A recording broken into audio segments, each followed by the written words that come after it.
The USA was founded by a small group of political activists who banded together in the name of freedom. Throughout our history, activism has been required to protect our individual rights. It has worked in the past, and it continues to work today. That is our heritage, our American birthright.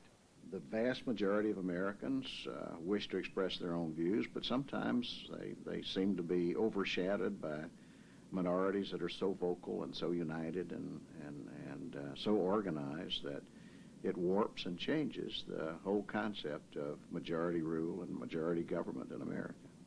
The negative side of political activism, the tyranny of a minority, was the case during Prohibition and is certainly the case today as anti-smoking activists seek to severely limit the rights of smokers to enjoy a legal product.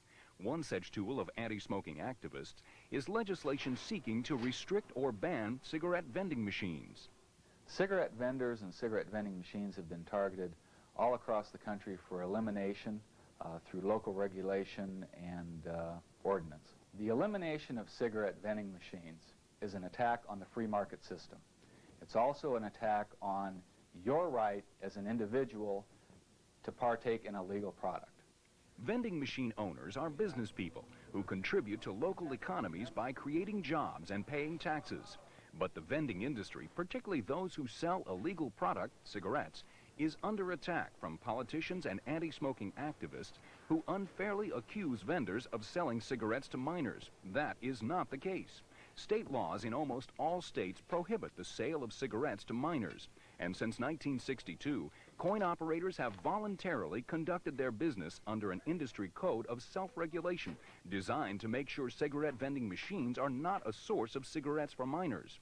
The program includes keeping vending machines in areas not readily accessible to children, repositioning machines to assure adequate supervision, posting "minors are forbidden" decals on machines, and working with competitors and police to enforce laws against sales to minors. But legislation seeking to ban or restrict cigarette vending machines remains a serious threat to the vending industry.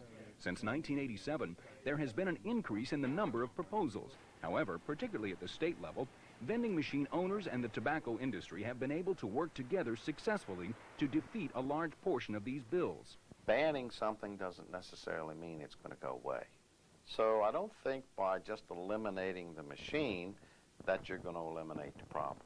If you want to take care of the situation and everyone works together and everyone's up front and everyone's above board with everyone, and then I think it can be worked out. The most serious threat comes at the local level, where proposals can be introduced and passed very quickly. Consequently, because they are most familiar with their own communities, vending machine operators must be the first to sound the alarm on local government action to ensure that anti-vending bills do not go unchallenged. For coin operators, the stakes are particularly high. Since logic has not worked, political action must. Now is the time for vendors to take an aggressive stand together.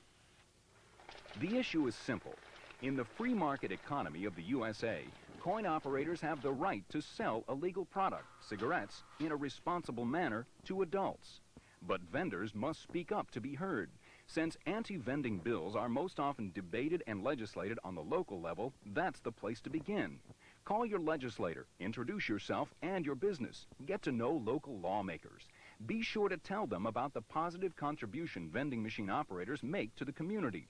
Write letters to local newspapers and discuss the issues with coworkers, neighbors, and family. Above all, work with other coin operators in the area. Get involved in the local process. This means to form a coalition of interested parties, not only cigarette vending machine operators, but other local businesses. Cigarette vending machine operators need to recognize that there is help available, that all they need to do is let AMOA, the National Trade Association, know that they're having a problem in a particular location. The tobacco companies, specifically companies like Philip Morris, the Tobacco Institute, and other associations do have help available. However, the battle against cigarette vending machines is far from over. The most effective weapon coin operators possess is the most basic democratic principle, the right to political action. The eternal vigilance is the price of liberty.